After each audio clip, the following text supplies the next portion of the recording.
ഒരു ജോലിയുമില്ലാതെ അലഞ്ഞു തിരിഞ്ഞു നടന്നിരുന്ന രണ്ടു കുട്ടികൾ, റിച്ചാർഡ് ജെയിംസ് മക്ഡൊണാൾഡും മൗറീസ് ജെയിംസ് മക്ഡൊണാൾഡും. ഇവരുടെ നെയിം ഷോർട്ടാക്കി മാക്കെന്നും ഡിക്കെന്നും വിളിക്കാറുണ്ട്. കാലിഫോർണിയയിൽ താമസം ആരംഭിച്ചപ്പോൾ ഇവർ രണ്ടുപേരും ഒരു ചെറിയ സ്റ്റുഡിയോ ആരംഭിച്ചു. ഈ സമയം ഇവരുടെ പിതാവായ പാട്രിക് മക്ഡൊണാൾഡ് ദ എയർഡ്രോം എന്ന പേരിൽ ഒരു ഫുഡ് സ്റ്റാൻഡ് തുടങ്ങി. ഇതിൽ നിന്നും ചെറിയ തോതിൽ വരുമാനം ലഭിച്ചതോടെ അച്ഛൻ്റെ ഫുഡ് സ്റ്റാൻഡ് കുറച്ചുകൂടി മെച്ചപ്പെട്ട രീതിയിൽ ടൗണിൽ ആരംഭിക്കുവാൻ മക് ബ്രദേഴ്സ് തീരുമാനിച്ചു. ഒരുപാട് ബാങ്കുകളിൽ കയറി ഇറങ്ങിയെങ്കിലും എവിടെ നിന്നും ഇവർക്ക് ലോൺ സൗകര്യം ലഭിച്ചില്ല. അവസാനം ബാങ്ക് ഓഫ് അമേരിക്കയിൽ നിന്ന് $5000 ഇവർക്ക് ലോൺ സൗകര്യം ലഭിച്ചു. ഇതിലൂടെ വർഷത്തിൽ $40,000 ഉണ്ടാക്കുന്ന ഒരു വലിയ ബിസിനസ്സായി മക് ബ്രദേഴ്സ് അവരുടെ ബിസിനസ്സിനെ പടുത്തുയർത്തി. ആദ്യം വണ്ടിയിൽ തുടങ്ങിയ ബിസിനസ് പിന്നീട് ഒരു റെസ്റ്റോറൻറ്റിലോട്ട് മാറ്റി. ബാർബിക്യൂ എന്നായിരുന്നു പേര്. മറ്റ് റെസ്റ്റോറൻറ്റുകളിൽ ഒരുപാട് സമയം കാത്തിരുന്ന് ഫുഡ് കിട്ടിയിരുന്നെങ്കിൽ മക്ഡൊണാൾഡിൽ 30 സെക്കൻഡിനുള്ളിൽ കൺമുന്നിൽ ഫുഡ് എത്തുന്ന ഫാസ്റ്റ് ഫുഡ് ടെക്നിക്കാണ് മക്ഡൊണാൾഡിനെ വ്യത്യസ്തമാക്കിയത്. 1948 മാക്ഡൊണാൾഡ് എന്നു മാത്രമായി വീണ്ടും റെസ്റ്റോറൻറ്റ് പുനർനാമകരണപ്പെട്ടു. പിന്നീട് മറ്റുള്ള റെസ്റ്റോറൻറ്റുകളിൽ നിന്നും വ്യത്യസ്തമായ ബിൽഡിംഗ് സ്റ്റൈൽ കൊണ്ടുവരാൻ മാക്കും ഡിക്കും തീരുമാനിച്ചു. അങ്ങനെയാണ് ഗോൾഡൻ ആർക്ക് രൂപത്തിലുള്ള ഐ കാച്ചിങ് ആയ ബിൽഡിംഗ് ഉണ്ടാവുന്നത്.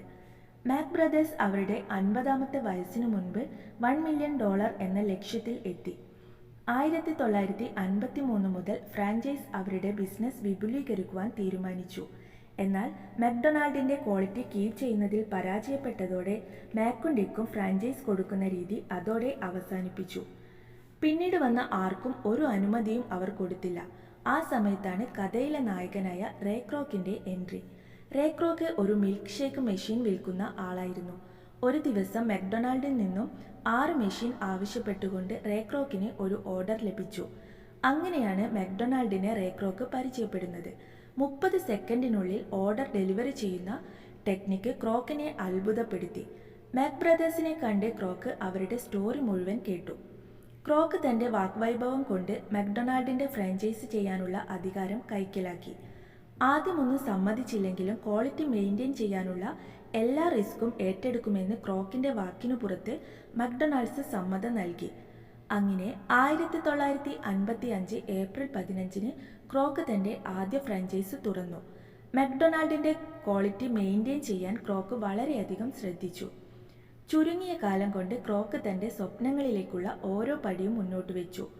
മക് ബ്രദേഴ്സുമായിട്ടുള്ള എഗ്രിമെൻ്റ് പ്രകാരം 1.9% മാത്രമായിരുന്നു ക്രോക്കിൻ്റെ റവന്യൂ. ബാക്കിയുള്ള മുഴുവൻ ലാഭവും മക് ബ്രദേഴ്സിനായിരുന്നു. എന്തെങ്കിലും കൂടുതലായി ഏൺ ചെയ്യണമെന്ന് ആഗ്രഹിച്ചിരിക്കുമ്പോഴാണ് ഹാരി സണ്ണി ബോണിൻ്റെ കടന്നുവരവ്. കൂടുതൽ വരുമാനമുണ്ടാക്കാൻ സണ്ണി ബോൺ ഒരു ആശയം മുന്നോട്ട് വെച്ചു. ഇത് ഫ്രാഞ്ചൈസ് ചെയ്യാൻ പോകുന്ന എല്ലാ സ്ഥലവും സ്വന്തമായി വാങ്ങണമെന്നാണ്. എന്നാൽ ഫ്രാഞ്ചൈസിൽ നിന്ന് അതിൻ്റെ വാടക കൂടി ഈടാക്കുവാൻ സാധിക്കും. ഈ ആശയത്തിൽ നിന്ന് ഫ്രാഞ്ചൈസ് റോയാലിറ്റി കോർപ്പറേഷൻ എന്നൊരു കമ്പനി രൂപം കൊണ്ടു.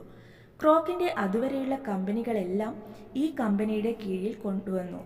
പിൻകാലത്ത് ഇതേ കമ്പനി മക്ഡൊണാൾഡ്സ് കോർപ്പറേഷൻ എന്ന പേരിൽ പുനർനാമകരണം ചെയ്തു. ഇതിൻ്റെ പേരിൽ മാക് ബ്രദേഴ്സും റേ ക്രോക്കും തമ്മിൽ വലിയ കലഹങ്ങൾ ഉണ്ടായി. പിന്നീട് $2.7 മില്യൺ വിലമതിക്കുന്ന എഗ്രിമെൻറ്റിൽ റേ ക്രോക്ക് മാക് ബ്രദേഴ്സിനെ പുറത്താക്കി. അതോടെ മക്ഡൊണാൾഡ്സ് കോർപ്പറേഷൻ്റെ ഫൗണ്ടർ റേ ക്രോക്കായി മാറി. ഇതിലൂടെ മാക് ബ്രദേഴ്സിന് അവർ വളർത്തിക്കൊണ്ടുവന്ന മക്ഡൊണാൾഡ് എന്ന പേരും അതിലെ പ്രൊഡക്ട്സും എല്ലാം നഷ്ടമായി. റേ ക്രോക്ക് തൻ്റെ ബിസിനസ് സാമ്രാജ്യം വളർത്തിക്കൊണ്ടേയിരുന്നു. ഇന്ന് 100 രാജ്യങ്ങളിലായി 36,000 ഔട്ട്ലെറ്റുകളാണ് മക്ഡൊണാൾഡിൻ്റേതായിട്ടുള്ളത്.